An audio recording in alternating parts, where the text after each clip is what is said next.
Okay, sounds pretty simple. That's the, I guess you'd call it funk guitar.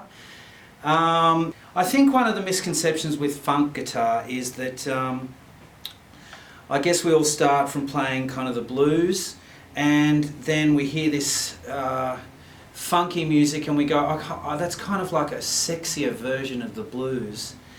And we discover this 9 chord, right? So if you've got your 7 chord, then you've got this 9 chord sound, right? And what we do is we grab that and we embrace it, and then we go, oh, wow, a funk song. I better play a 9 chord.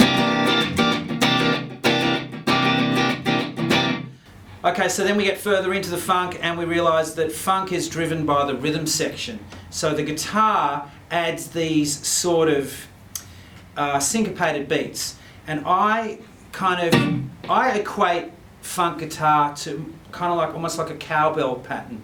So if you've got a funk beat going, if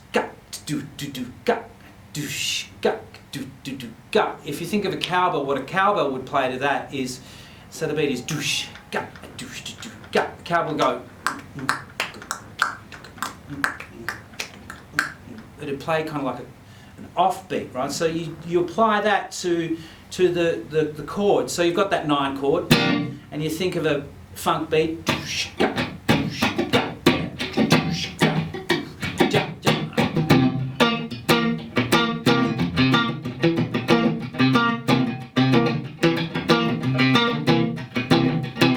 So instead of playing the whole 9 chord, I'm breaking it up.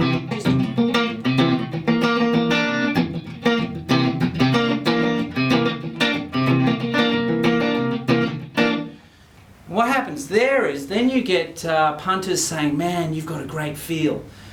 The thing is, no, what I've just done is I've thought about the funk and I've gone, okay, I want to play a syncopated part which fits in with the rhythm section and doesn't fight it, and I want to break up that chord because it's highly likely the keyboard player is playing a 9 chord as well.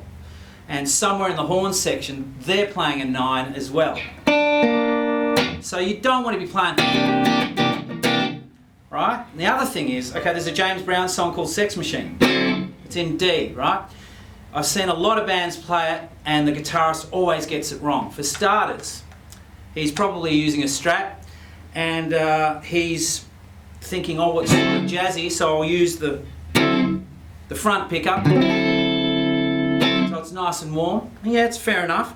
But if you, again, you're thinking you've got horns, bass, probably sometimes 2 keyboard players, a piano player, an organ player, a percussionist. You have to try and find a sound that's going to bite through.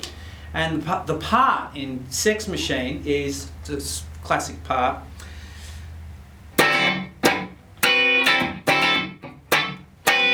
Now, everyone gets that wrong. They go,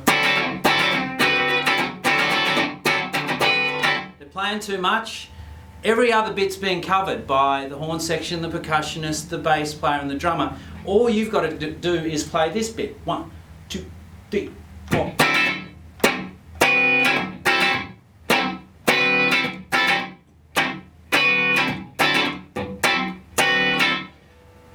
I went to see Prince recently and he was playing on the piano and he'd play this funky feel and he'd stop playing, but the feel would keep going in the room because he's got feel. So it's the same with funk guitar.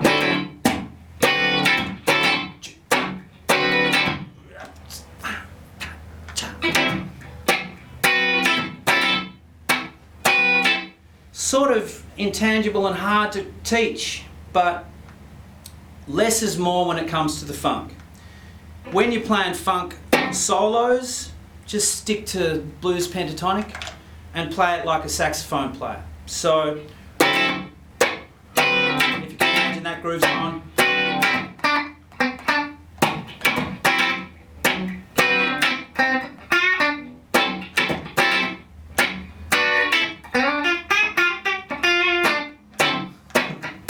And keep it simple. If you're going to stick all this fancy sort of jazz fusion stuff in there, that's kind of cool. That can be really cool and sort of Jeff Beck-ish.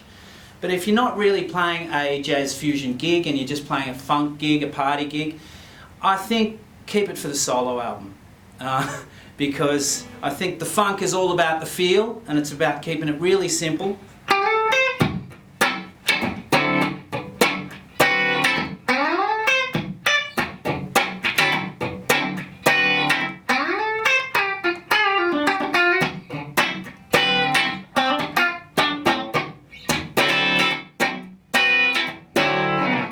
That's my little funk guitar tip for you all.